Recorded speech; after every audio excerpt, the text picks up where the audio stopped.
good place to kind of pick up the story for everyone else, I think, because whenever we do this, we quite often do a panel called Do It Together, and we always focus on the together. And I think the thing that's really coming out from this is the do it. That people just don't ask for permission, don't ask for approval. This is a panel full of people who have just gone and done it. There seems to be a lot of power in that. You've got sort of examples of things that you've done that you didn't feel like you were kind of authorised to do, but which have had really great positive effects. Pena. Eu acho que eu fiz muito pouca coisa na minha vida que foi realmente autorizada. O tempo todo, para você poder realizar, fazer as coisas que você tem na sua cabeça, é melhor fazer primeiro e depois, se não der certo, pede desculpas, né? Acho que é um pouco por aí. Na música é muito isso, você tentar abrir um caminho novo. Essa situação de você estar iniciando um trabalho com 20, 30, 40 pessoas na plateia é muito frequente. Isso é uma cena que acontece normalmente. Todo trabalho se inicia por essa fase. Isso é um pouco de você sair, enfim, produzindo os seus resultados sem esperar, enfim, a plateia estar formada, né, a situação estar perfeita. É necessário correr risco. Eu acho que o que descreve melhor essa capacidade de fazer as coisas sem pedir autorização é você estar disposto a correr um risco, né? Você se jogar numa situação e, enfim, estar pronto para enfrentar as consequências. Geralmente, em se tratando de música, é muito mais uma coragem pessoal de estar enfrentando, né, o desafio de propor uma forma nova, de buscar uma linguagem nova, de buscar um público novo, né? Mas tem que se correr esse risco, é por aí. Ruth. I was going to say, I think one of the most important things is not having a fear of kind of fucking things up. I think it's about going out there and just being bold and being brave and kind of not being afraid of making mistakes, because you will make mistakes as you go along, but I guess that's the only way you learn. And I think it's this idea that anything is possible and you can make things happen.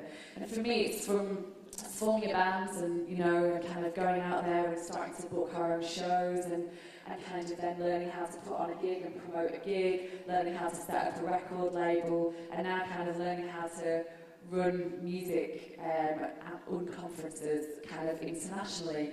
And I think it's a constant kind of learning thing, but I think it's about just not having any fear and never accepting no for an answer and just being determined and trying over and over again to make things happen. So that's kind of my approach to everything, really. Graham, is there kind of a fear that, I know I experienced this and I've spoken to a number of other people about it, of being found out as a fraud at any moment?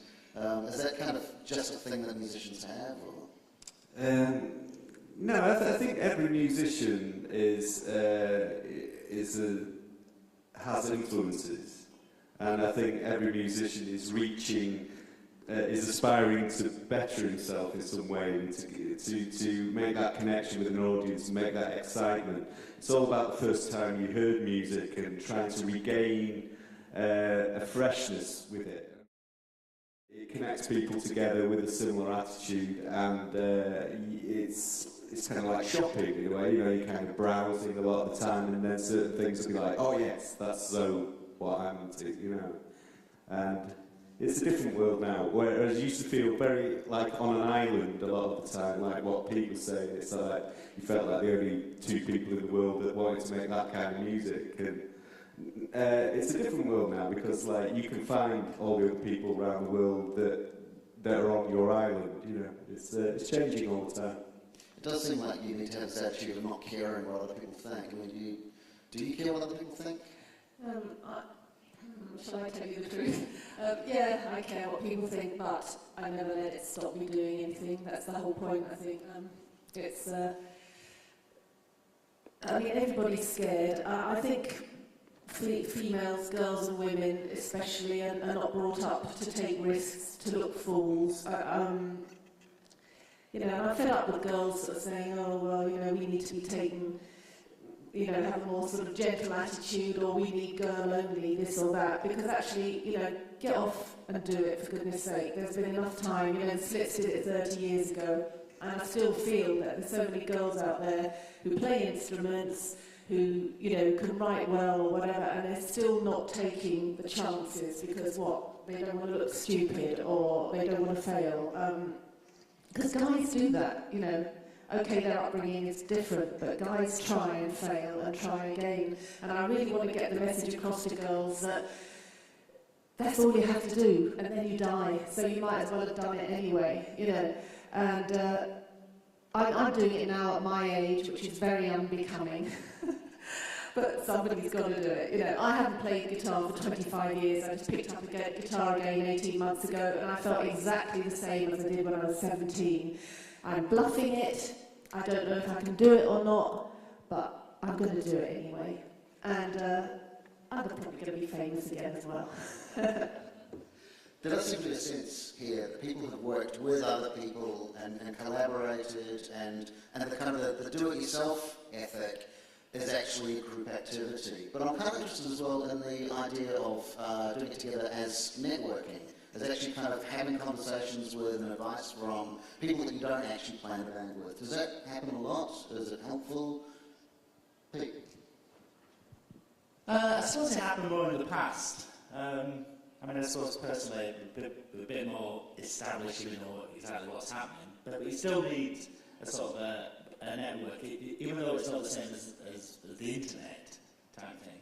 But there was a lot of sharing of ideas about how you actually solve this problem, things that you need to do.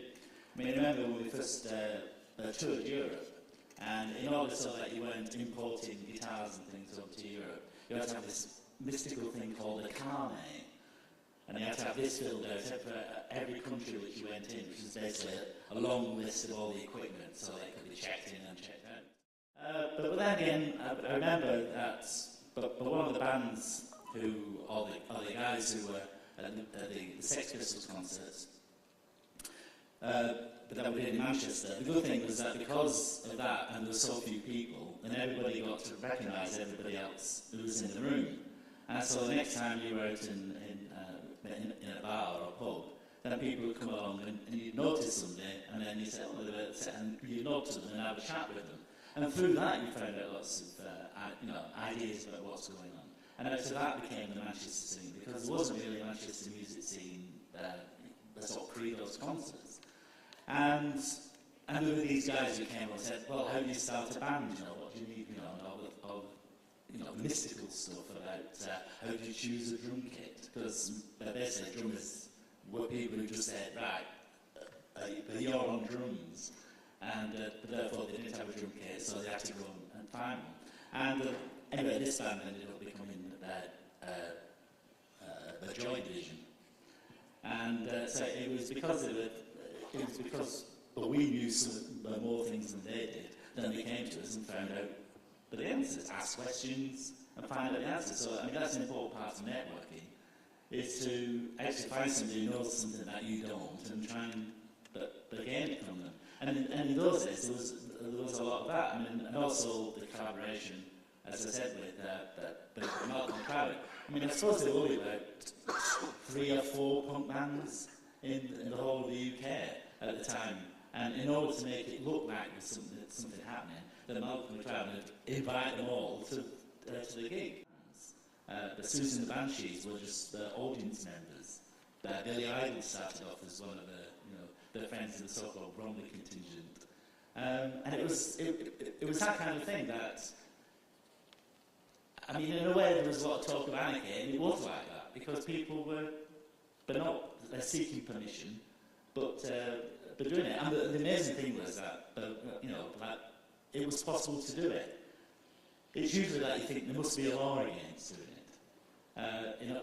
So that other people aren't doing it. Why aren't other people doing it? But you usually find that there isn't a law against it. It's just that people haven't, walked up to the idea that it can be done. Ruth, do you want to talk a little bit about networks and how you've connected outside of the record label? Yeah, well, I was going to talk a bit just about the record label, and when we started it, one of the things that we really wanted to do was to get people together in Manchester to kind of talk and share ideas and kind of share contacts, because we're based up in the north of England. It was kind of like we didn't have access to meeting people regularly in London, so I thought it would be really nice to get people together in Manchester. And at the time, it was kind of just as the music industry started to really be affected by kind of digital and the internet. But I emailed a lot of people and kind of said, look, I want to do this get-together. And nobody responded at all, apart from one person who said, oh, I think it'll be a bit like a school disco. Everyone will be stood around the side of the room and no one will want to talk to each other. And I think that after that, as the music industry did start to get really affected by digital, people all of a sudden seemed more willing to want to talk and want to share ideas. And I think that the powerful thing about kind of UnConvention and getting people together is that it made people realise that everybody was kind of in the same boat. The internet has played a huge part in enabling that to happen. The reason that Pena found out about UnConvention was through Twitter? Yeah, through Twitter. And I think, a while back, when the internet wasn't, around, that was kind of probably an impossible thing for an idea to travel internationally so very quickly. And I think that that's what we're doing through UnConvention. So not only is it enabling people to network locally, but it's now this kind of international network of people who are thinking the same way, people who are kind of doing things differently at a grassroots level. And that's a really powerful thing. UnConvention's enabling those people to kind of connect and talk between themselves through platforms like Twitter, which is a really, really amazing thing. I'm really interested, particularly because of something we saw yesterday, and this idea of the togetherness, not just being about bands and the music industry, whatever that's morphed into, but this idea of participation, the idea of people being encouraged to play music even if it's not going to be their career, and there's kind of a social benefit of playing music. I wonder if you can talk a little bit about what goes on here downstairs. Eu acho que você está falando da nossa escola. Nós temos uma escola aqui para jovens que se formam daqui a 2 semanas, depois de terem passado 5 anos conosco. É interessante assim, o poder que a música tem de juntar as pessoas. Eles entraram aqui como alunos individuais e saem daqui com uma turma que eles dizem que vão ser amigos para sempre. Eles dividiram esses 5 anos aqui aprendendo seus instrumentos e tiveram uma vida muito intensa, né, nesse aprendizado. Jovens de periferia que, através do ensino da música, eles se sentem incluídos na sociedade. Isso para eles é um sinal importante de participação nesse sentido, de fazer parte, né, da sociedade. Para fazer junto, você precisa fazer parte. Aqui dentro da nossa escola, o conjunto deles formam uma orquestra, uma grande orquestra com 100 garotos. Entre eles resolveram fazer uma orquestra menor, uma banda com 40, que é o que a gente chama de a Furiosa, que é como se fosse uma banda de coreto, né? Um conjunto mais de metais. E, além disso, existem entre 8, 9, 10 pequenos conjuntos que são formados entre eles para tocar em gêneros diferentes. E eu acho que eles saem daqui compartilhando essa nossa atitude de fazer. Eles vão tocar ali na frente, na entrada do público, todo o espetáculo. Eles morriam de medo no começo, assim, o que eles vão pensar da gente? Nós somos só aprendizes de música. E hoje eles vão lá sem medo nenhum e já não tem mais medo de nada. Essa questão de dar só o primeiro passo transforma eles em cidadãos que mergulham no mundo, né?